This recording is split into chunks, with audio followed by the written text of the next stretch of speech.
तो देखिए, पर्यावरण से एक टॉपिक जो एवरग्रीन है, जो हमेशा पूछा जाता है, वो है पर्यावरण संरक्षण अधिनियम 1986। भारत का पर्यावरण संरक्षण की दिशा में सबसे शानदार अधिनियम है आपका, ठीक है।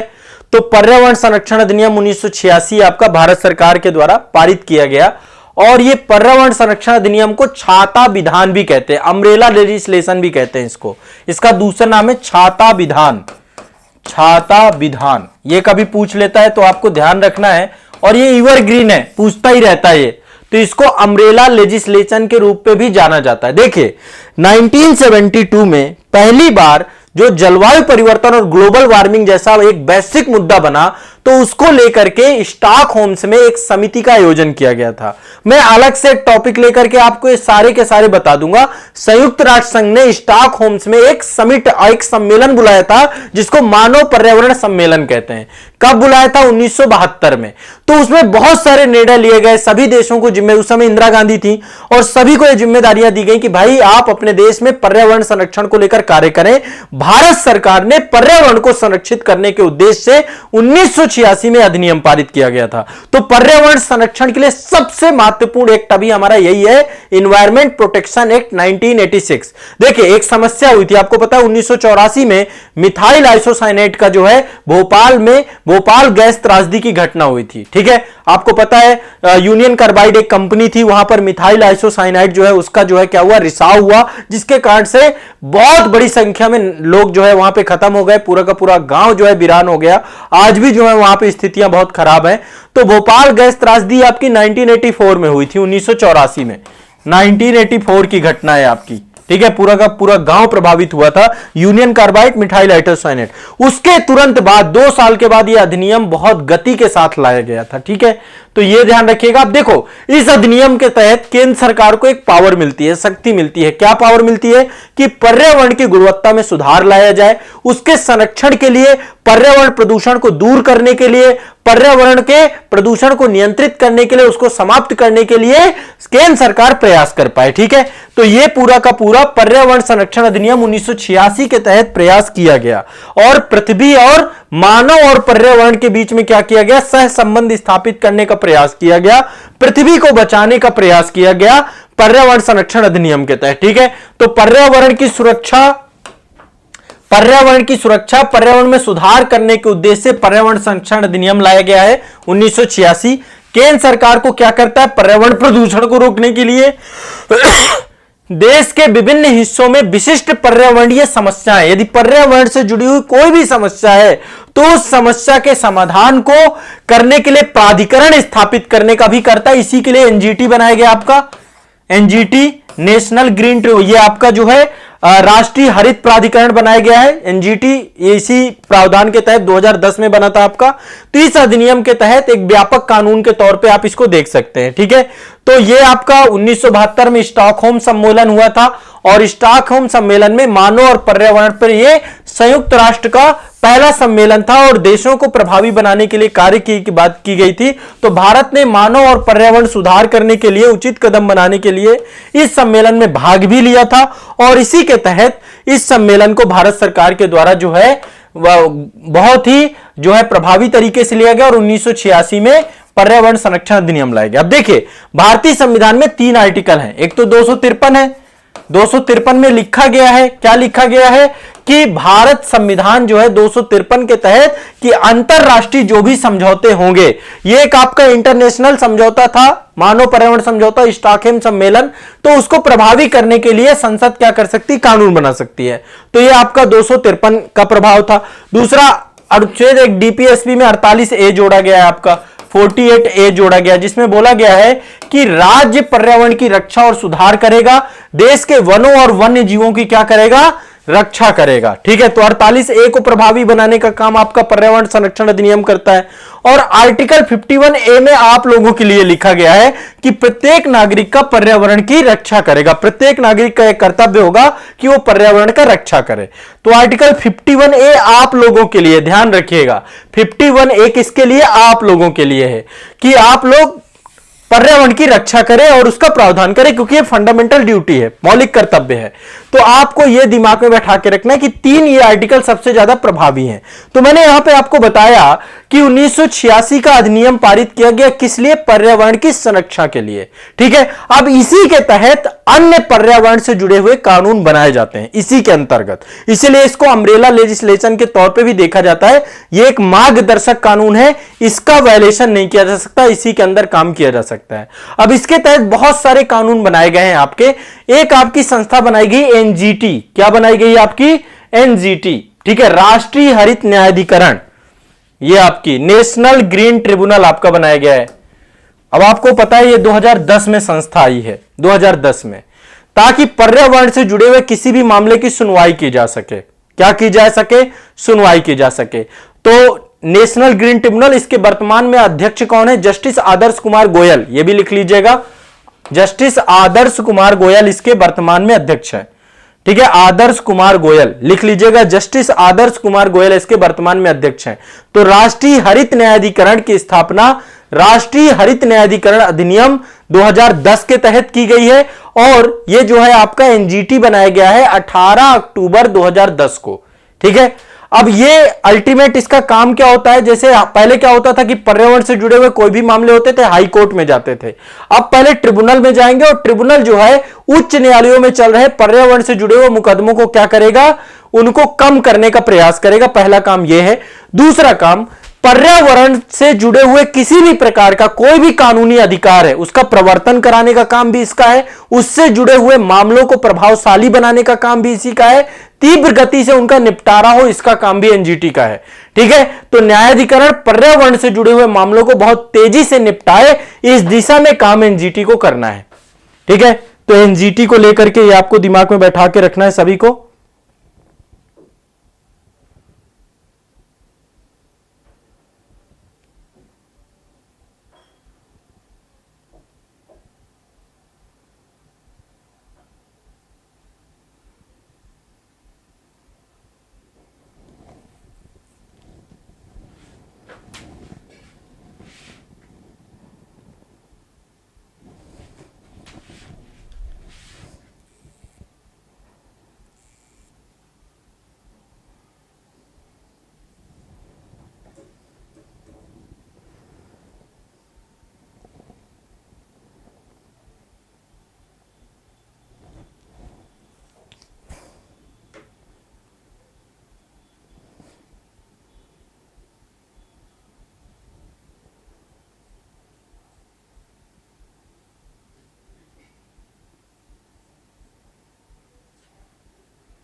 रुक जाए भाई, रुक जाए, आप प्रतीक्षा करें, चल रहेगा चलेगा।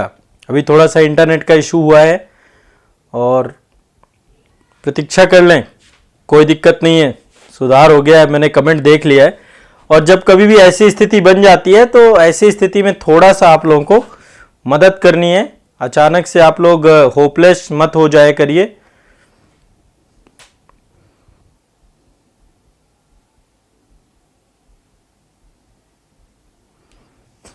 चल गया नेट।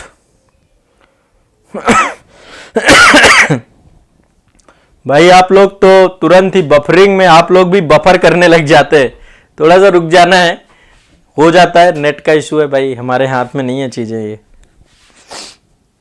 है ना, अपने हाथ में नहीं है चीजें ये।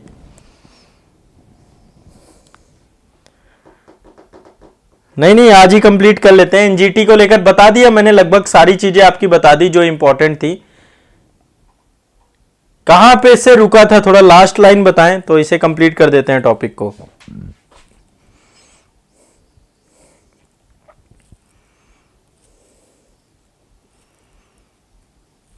थोड़ा सा देखो, मैंने पहले आपको डिस्क्लेमर दिया था कि कोई भी नेट का इशू आता है, वॉइस का इशू आता है, तो मैं चाहता हूं कि मेरी क्लास में चूंकि जुड़े हुए हो तो एक कंप्लीट डिसिप्लिन रहना चाहिए, रुकना है आपको, थोड़ा सा प्रतीक्षा करना है कि सर कुछ ना कुछ करेंगे, है ना। क्लास ले रहा हूं तो इतना भरोसा रखना है कि मैं कुछ ना कुछ उपाय करूंगा, ठीक है, और उपाय करके चला दूंगा। अब नेट, अब ये अपने हाथ की चीजें नहीं है, जो भी है सो ठीक है, होने दीजिए। 51A तक हुआ था, हाँ डीपीएसपी के बारे में चर्चा हुई थी, ठीक है ठीक है ठीक है, आगे बढ़ते हैं, चलिए। हाँ आप ठीक है, आराम से पढ़ते हैं, कोई दिक्कत नहीं है, कोई दिक्कत नहीं है, घबराइए मत। चलिए शुरू करते हैं। तो देखिए, आपका राष्ट्रीय हरित न्यायाधिकरण, आपका ये भी आपका इन्वायरमेंट प्रोटेक्शन एक्ट के तहत ही बनाया गया है, ठीक है। किसके तहत बनाया गया है?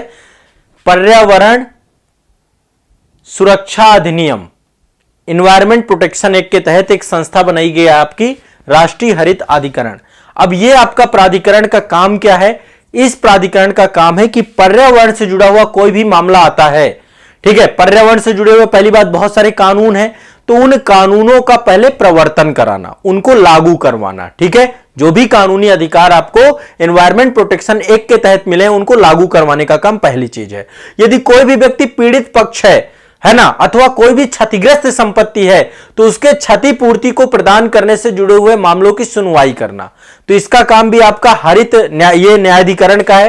देखो ये न्यायाधिकरण आपका 2010 में बना है, राष्ट्रीय हरित न्यायाधिकरण अधिनियम आपका 2010 लाया गया था और इसके तहत ये ट्रिब्यूनल बनाया गया है, ठीक है, नेशनल ग्रीन ट्रिब्यूनल एनजीटी। बहुत महत्वपूर्ण संस्था है और बहुत प्रभावशाली संस्था है। तो ये पर्यावरण से जुड़े हुए मामलों को क्या करती है? सुनती है, उससे जुड़े हुए कानूनों को प्रवर्तन कराने का प्रयास करती है।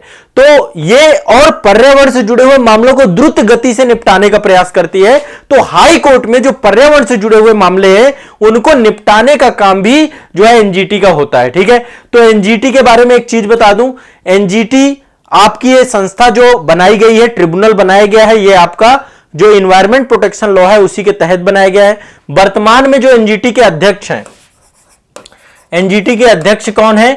वर्तमान में एनजीटी के अध्यक्ष हैं जस्टिस, ये बदलते रहते हैं समय के साथ, ध्यान रखिएगा।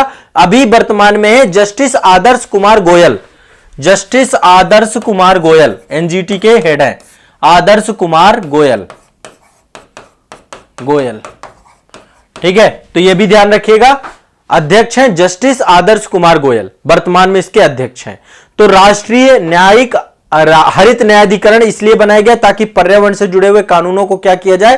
प्रभावी कराया जाए। इस ट्रिब्यूनल के माध्यम से पर्यावरण से जुड़ी हुई चीजों को हम जल्दी से जल्दी क्या करें? प्रभावी कर सकें। तो देखिए यहां पर मैंने आपको बताया था कि जो आपका ये है इन्वायरमेंट प्रोटेक्शन एक्ट है, भारतीय संविधान के अनुच्छेद 253 के तहत, है ना, इसके तहत कोई भी अंतरराष्ट्रीय समझौता किया जाता है उसको प्रभावी करने के प्रयास से किया जाता है।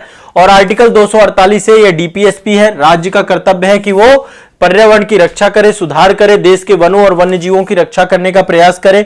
आर्टिकल 51 पर्यावरण से जुड़ा हुआ कोई भी आपका जो है ऐसे लिखना है, कुछ भी आपको लिखना है, आंसर राइटिंग करना है, तो आर्टिकल 48 ए और आर्टिकल 51A दोनों को जरूर डालिए, ठीक है। ये राज्य का कर्तव्य है, इसमें आपका कर्तव्य है, प्रत्येक नागरिक का कर्तव्य है कि पर्यावरण की रक्षा करे, ठीक है। और इसका विस्तार पूरे देश में है, जम्मू कश्मीर सहित पूरे भारत में लागू है यह अधिनियम, जम्मू कश्मीर सहित पूरे भारत संघ में लागू होता है आपका यह अधिनियम, ठीक है, ध्यान रखना है।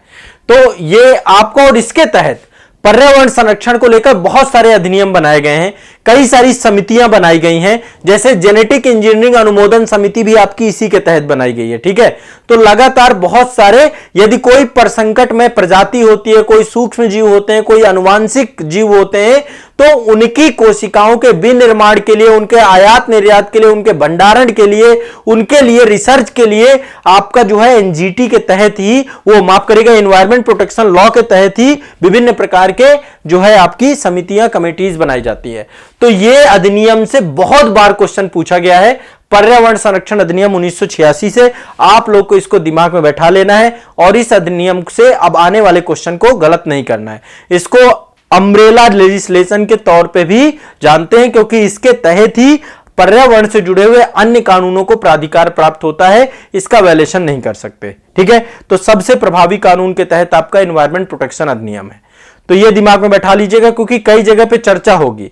अब एक सेशन में मैं आपको स्टॉकहोम सम्मेलन क्या है, या फिर जो आपके जो है रियो सम्मेलन है, फिर रियो जो है आपका क्योटो प्रोटोकॉल है, या फिर आपका रियो +10, रियो +20, पेरिस हो गया, अभी वर्तमान में जो है आपके जो COP27 हो गया। तो लगातार कॉन्फ्रेंस ऑफ पार्टीज का एक क्रम मैं किसी दिन पढ़ा दूंगा, आप उसकी टेंशन मत लो। इन्वायरमेंट से जुड़े हुए जितने भी आपके अंतरराष्ट्रीय स्तर पर वैश्विक सम्मेलन संयुक्त राष्ट्र के तत्वाधान पे होते हैं, वो मैं किसी दिन क्लास लेकर के आपको समझा दूंगा। ये आपका भारत का एक अधिनियम है, और मैंने आपको बताया भोपाल गैस त्रासदी के तुरंत बाद 1984 में घटना हुई थी, 1986 में अधिनियम ले आया गया था, और इसमें बहुत सारे नियम कानून हैं जिनके तहत जो है आपके पर्यावरण की संरक्षा और उनके लिए मार्गदर्शन, उनके लिए कानूनों का समन्वय, कोऑर्डिनेशन, सभी चीजों को लेकर काम किया जाता है। ठीक है, इसी के तहत आपके राष्ट्रीय उद्यान है, वन्यजीव अभयारण्य है, बायोस्फीयर रिजर्व है, go area, no go area, सब राष्ट्रीय उद्यानों और वन्यजीव अभयारण्यों में सब चीजें डेवलप की गई हैं। ठीक है, तो ये ध्यान रखिएगा, वनों का संरक्षण किया गया है। तो वन्य जीव संरक्षण अधिनियम से प्रश्न आएगा तो अब आगे गलत नहीं होगा। पर्यावरण संरक्षण को लेकर सबसे बड़ा अधिनियम के तौर पे यह है। ठीक है।